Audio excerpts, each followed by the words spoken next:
You're not on the field, court, or ice. You are on the couch. From PG to DC, this is Coaching from the Couch with your host, CWall. Delivering coverage for all DC sports teams from the hometown perspective. Nats, Skins, Mystics, DC United, Washington Wizards, Caps, Bowie State. My name's CWall, I'm a PG girl. Down for my skins, I don't know if you heard. If you like watching sports, then I am your girl. Sit down on the couch if you not on the field. Cold on the ice, pick any sport that you want. Know that I cover it tight. What would you like? From baseball to football and more. The list can go on the whole night. Big shouts out to my HBCU fam. Never forget who I am through the wins and the losses, the highs and the lows. We gotta stay strong, so I stay 10 toes. Make the competition back. The way I kick it make them mad, man. CWall and we live and direct. Sit back on the couch and relax. Come on. Good evening. Happy Thursday. Welcome to Coaching from the Couch, live from the WBGR Sports Network studios. I am your host, CWall, and welcome. We are back inside the studio. You know what? I feel like I kind of missed the studio last week. Even though we was out partying, it was still like, I miss talking to my people. You guys, we missed that a little bit. We was out in the street, cutting up a little bit. In them streets. But we did miss being in here. So I got my team members in here. Sabrina's here and Joy is here. And guess who else is here? Y'all are here. And as we all know, when is there ever a dull moment in DC sports? Never. So what I'm sitting up here trying to do, y'all, I'm trying to get up on the computer. Let's see. You know, I just can't. The multitasking is a bit of a challenge for me at times. I'm going to try to find it. But at any rate. At any rate. We got a lot to talk about, y'all, as always. As always, we got to jump in and just talk about everything. The last time we were in the studio, we're going to talk about where we were last week in a little bit. But 2 weeks ago, we were in the studio. Oh, my goodness. I went back and watched the video. I was so giddy and so happy about my Washington Capitals. And here we are 2 weeks later. The Washington Capitals are at home. They lost last week. Not that I have to remind anyone that they lost, right? But they did lose. So I want to talk about them. Have got to talk about the Wizards and their general manager search. We're going to talk about that a little bit. And also have to talk a bit about the Washington Redskins and how they have a lot of smiles around the organization and on their fans' faces after that awesome NFL draft last week.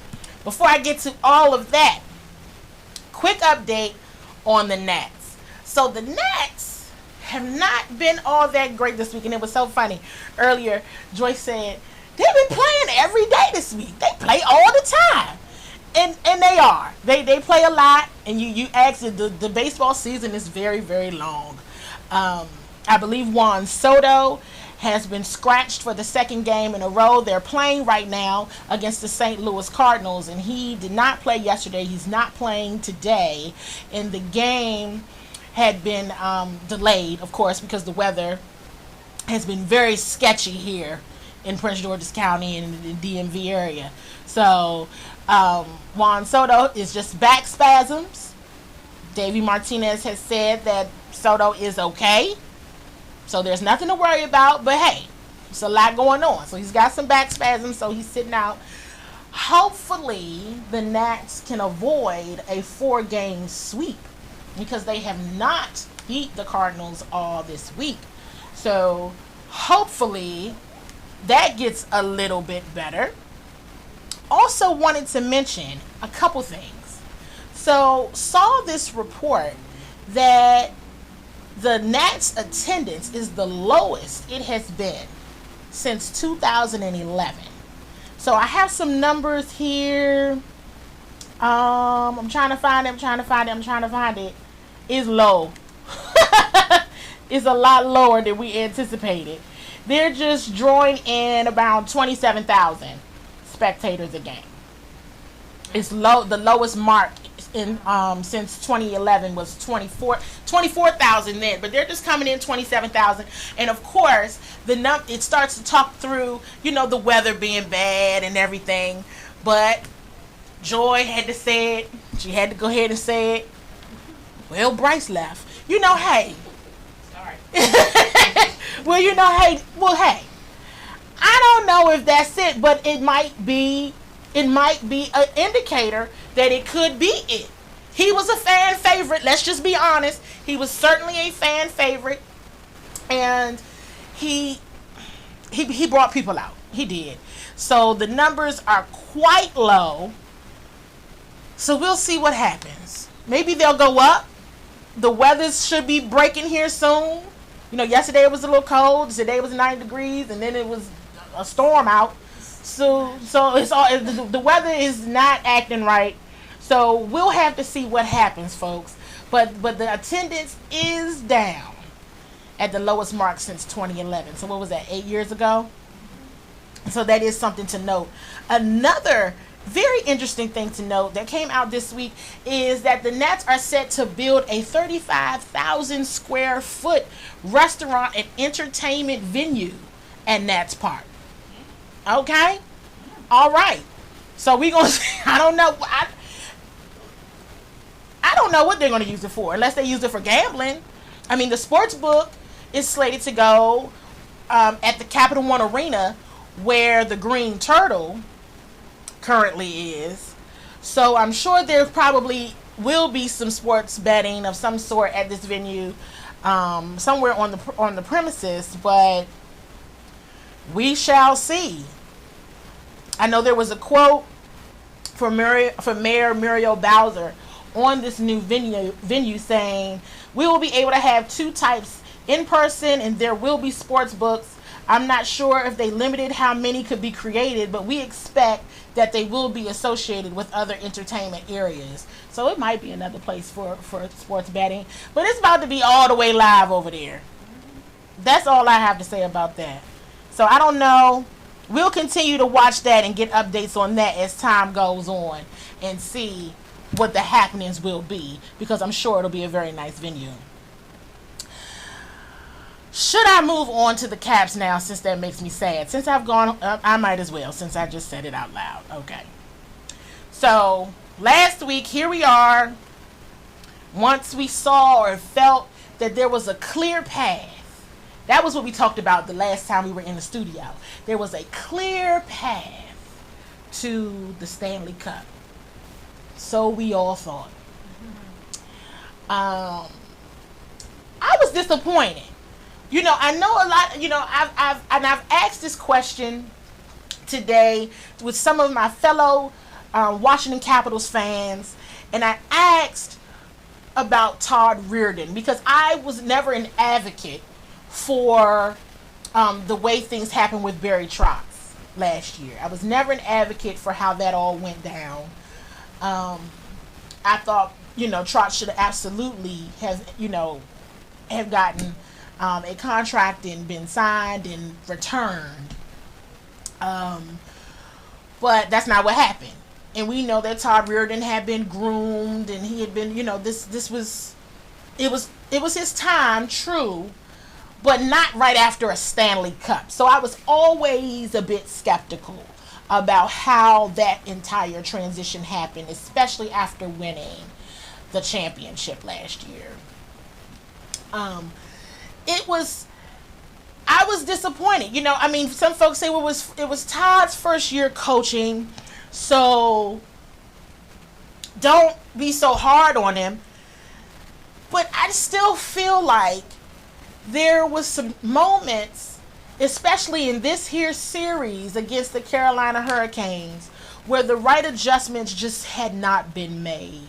They had been struggling. Another thing was they had been struggling all year defensively. We talked about this a few weeks ago when I asked the question, do you think they can go back to back? And I had some skepticism, honestly. I'm like, I don't know if this team can go back to back. But then once you felt like, okay, Tampa Bay lost, Pittsburgh Penguins lost, we can at least get back there. We can get on the path. We can go. And even with the injuries to Oshie and Kempney, I still very much believed that the Washington Capitals were better than the Carolina Hurricanes. But hey, at the end of the day, whoever wins, wins. That's the better team. That's who came out on top. So clearly that's what happened. My challenge goes back to the adjustments. There just wasn't adjustments made. And by the time you get to a game 7, you should have figured them out. Because I felt like by game 2, honestly, that Carolina was like, hey, we can probably beat these guys. I think that was a game that had gone to overtime, and the Caps ended up winning in overtime. But I was really down in the dumps about it, friends. I was sad. I'm not going to sit up here and lie to you guys. I was doing kind of bad. I'm just, you know what? I didn't see. This is why I don't read stuff. Kevin Queen got me all like, wait a minute, hold on, what? So he just said something about Bradley Beal to LA potentially. CWall tell the home team don't be scared now. I don't know if that's true or not, but if it is, I'll have to find out. I have to find out the dirt on that. But at any rate, I was sad about my Caps last week, y'all, and I went to my fellow Caps and I asked what they thought about Reardon, and here's some comments back. So Steven Levesky says, seemed playoff timid, did not seem to make adjustments during the playoffs in game to spur more effort when the tables had turned. Motivation and lack of it from several players, which was also mentioned by other players, including O.V. Wilson and Backey. Corey Parkinson says, for a first-year coach, he did as good as could be expected. Would like to see a little more fire out of him, but definitely can't deny the success. First season and they win the division. That's not too bad. Okay. Matthew Zaleski. I'm concerned that the team showed traits during the regular season, giving up last-minute goals and an inability to adjust a game plan, assuming adjustments were attempted in between periods. These sank the Caps in round 1. Against Carolina, 2 shots in an overtime period. And then Rihanna Burton says, I don't like his method of sending a message to his players. Constant healthy scratches. He also needs to focus more on what he can do to help the defense, because that was our biggest issue. And that right there, I do definitely agree on. We certainly had our fair share of issues defensively, and that hurt. That hurt. I mean, it's not like Todd Reardon's going to get fired. It's his first year. And to the point a moment ago, they did win the division. It was just an early exit, which wasn't anticipated by the Stanley Cup champions. So, of course, folks are going to be disappointed. I'm absolutely disappointed. Was not expecting it to even go 7 games. So, the fact that it did, and now the Caps are all the way home, then that is what that is. There'll be a lot of talk going forward, and we'll definitely try to keep everyone updated, because they've got some unrestricted free agents and restricted free agents. There could be some shakeups on the roster. You never know. That's with any team. There could be shakeups. So we'll see what happens, and we'll keep rocking the red and all of that around here. But was hoping they would still be playing right now. All my memories from last year on Facebook keep popping up. I was enjoying life last year with the that was a beautiful thing. Good grief. They really stuck it to us. They really stuck it to us, didn't they? At any rate, y'all, do we have any comments? I'm seeing a couple of comments online, and I'll try to get to them as we get moving, y'all. The Wizards, as we all know, are in search of a new general manager. So let's see what's popping here and what is going on here. So, leveraging this information from NBC Sports Washington, that the Wizards have shown interest in Danny Ferry. Everybody knows Danny Ferry from here. Denver's Tim Connolly, and then Tommy Shepard, who is the interim GM. Another name that has come up Masai Ujiri, Toronto Raptors president. That one is intriguing to me. It is. That one was very intriguing to me. It wasn't a person that I thought about. If we go back to Danny Ferry, of course, most people are anticipating and feeling like Danny Ferry would be an excellent candidate. I mean, hey, oh yeah, it would be terrific. I mean, it would be. I don't think I would want him just because I don't know. Let me think about that. I mean, he's from here, former DeMatha Star. I mean, it's not like, you know what I mean? And that's always an edge. Whenever you can bring somebody back from here and that knows the organization. I mean, when his dad was the general manager, Bob Ferry was the general manager for the Bullets when they won the championship. You know, so, I mean, that's all the way a throwback. So you just say the last name Ferry and everyone around here is going to be like, oh, yes. So I don't... So... But do you think it's just time for a fresh approach? I think it's time for a totally fresh approach. It's absolutely time. I'm so glad you asked that question. I think it is time for a fresh approach. So Masai Ujiri, when I saw that, I said, "Ooh, okay, that might be up our alley right here." I think it's time for a fresh approach. We've got to figure this out. And if my guy Kevin Queen is, I don't know if he's playing or if he's serious, but if he's serious, and Bradley Beal could potentially be leaving. I mean, what else do we don't have anything. I've been neglecting and not wanting to talk about John Wall's contract. For several reasons, I don't want to talk about this contract. Because it's bad. So, it's bad. It's not a good one. It's not a good contract, but he has it. And I got to think a little bit more about what... Something has to be done about that contract. Then we stuck with Dwight Howard because he opted in. he opted into his player option. Of course he did. So something has to happen, and I'm still trying to figure out that answer. I do like a brand new thought process and a whole new mindset for this organization. Kevin Queen just said he likes Danny Ferry, but he also likes Troy Weaver of OKC better, and he from this area and he know his job. I'm always down for a home team person, and I have heard some conversation about Troy Weaver as well, so thank you for bringing that up. I'm not sold on Danny Ferry, but Troy Weaver, I would be like, okay, somebody's got to come and shake it up. You know what I mean? So yeah, he said he's dead serious about the Bradley Beal thing, and hey, I'm not mad if that's the case. But if that is definitely the case, either way, the Wizards might as well try to figure out where to start from, like, almost scratch. The team is just this from scratch. So this is the age of the bad contracts and the age of the fire starter and the arsonist and the firefighter is over. You know, so we got to see what's happening. I enjoy and really, really, think that this is going to be a big deal.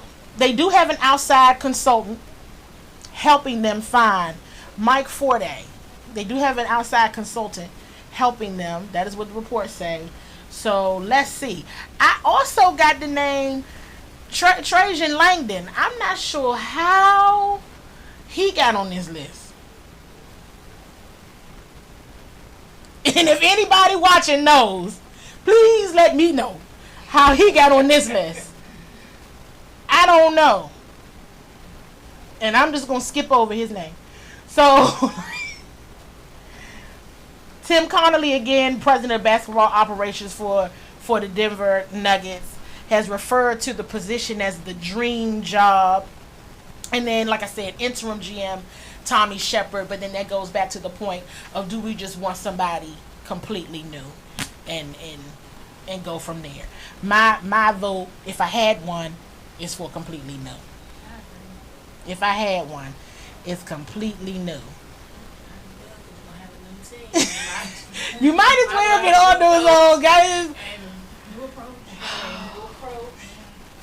I did did get some feedback though. A lot of folks, similar to Kevin, Jeffrey Mark Peterson said he likes Danny Ferry. Duran Magruder, he likes Ujiri, Connolly, and Ferry in that order. Darian Williams had a comment, nothing against Tommy Shepard, but he has been with the organization for over 15 years. He may not be the problem, but I don't believe the solution. Connolly was a scout for us, and we selected, somebody else. But, I will, this is Darian, not me, saying he likes what Connolly has done with the Nuggets. So, we'll see. That's a point. That is a point. Terrence Brooks likes Danny Ferry. Darren Wallace says Tim Connolly, please. So, we shall see. We shall see what happens. It's going to be interesting. It's going to be very, very interesting. All right. So now, listen, I don't know where Trajan Lang, I can't even say his name right. I don't know where that came from. It was on the list that I have, and I just looked at the list and said, oh. So, So, because you can't say much. So, I just said, and I'm going to let that go. NFL Draft. Let's move on. So last Thursday, my team and I went down to the Anthem last Thursday, and we had a great time. Before the show, we chatted with some Redskins fans about who they wanted the Skins to take at number 15. And of course, everybody said, almost everybody. I got a couple that said Drew Lock, but overwhelmingly, most said Dwayne Haskins at 15. And sure enough, the Redskins were able to draft Dwayne Haskins. And I'm going to tell you, being at the party, right? And I've heard reports, and I've heard, the entire Redskins organization is thrilled that Dwayne Haskins fell to them. And Bernard Plummer has joined us. Dwayne, yes, he does it in the Whitley Gilbert voice, so it's hilarious. I just thinking of this hilarious. So everybody's very happy. I'm going to tell you what made me happy was that trade move for Montez Sweat. That right there, that was big. That changed things, at least for me. Because I said, oh my goodness, well, what do you know? The Skins are actually potentially drafting for need. That was big. Now, at one point, some folks were thinking Montez Sweat was going to go in the top 10. Of course, he did not. But I'm going to tell you, that was a big move. Dwayne Haskins falling at number 15. Now, of course, there was all the reports. I don't think he was that happy about falling to number 15. But the Redskins couldn't be happier that he fell to 15. Not that they didn't have a plan. If he didn't, they absolutely had a plan. But that was one of the guys they wanted as an organization. So that was good stuff. All good stuff. Everybody knows that Dwayne Haskins went to high school in Potomac, Maryland. So he has family here. He has friends here. He will be welcomed in a warm fashion. Everybody's so excited. Truly, truly. Now, I do want to mention the whole thing about Joe Theismann giving him permission to wear number 7. And if you read through the reports and you sift through everything, it wasn't necessarily, and Theismann said it himself, he didn't have to give him permission, but Dwayne was kind enough and just respectful enough to ask. And hey, listen, number 7, that's Dwayne's number, so of course that's what the number he want to wear. But if you got to follow up and then nobody's worn it since Joe Theismann, then hey, that could be a little bit of motivation. I don't see anything wrong with it. It's all good. And so, and the number's not retired. You know, we had a lot of that conversation before about, you know, they should retire numbers or not if they don't want to have this conversation about who wears the number and who doesn't. But Theismann is all good with it. Everybody's all good with it. So it's a good look. I want to talk again about Montez Sweat. There were some concerns about why he fell. Of course, that always comes up. And there were some concerns and questions, perhaps, you know, at one point there was noted that he could have had like a heart condition or had some other issues off the field. And Jay Gruden is elated about Montez Sweat. He is elated about this. So they feel fully that this is going to work out. They feel strongly that there's no other health conditions, and he's good. Joy, did you have something? Oh, I thought you were about to say something. I'm sorry. So they did good. They did good overall. I saw someone ask the grade I would give the Redskins on this draft, and Joy says A+++. Just because I'm petty, I'll say an A-, but the minus is only because I'm petty. But at the end of the day, they definitely got an A. Let me just plug Kevin Queen real quick. For sure. Because he's saying that, he thinks that, we won the draft on paper, that's good. Mm-hmm. He said that he hoped Haskins get the coaching support and that they don't put him out there too fast and expected Doug Williams. Oh, great. I gotta agree with that. I hate to bring up RG3, but they need to do the exact opposite of what they did with RG3. Here's the thing. We can definitely talk about this. That's definitely true. Here's my only challenge with that. The only challenge with that is the expectation that these guys are going to perform. Yeah. That's it. Yeah. Now, there has to be a lot, to me, done and around. I know they got Case Keenum and everything, but I think the expectation is that Haskins starts week 1.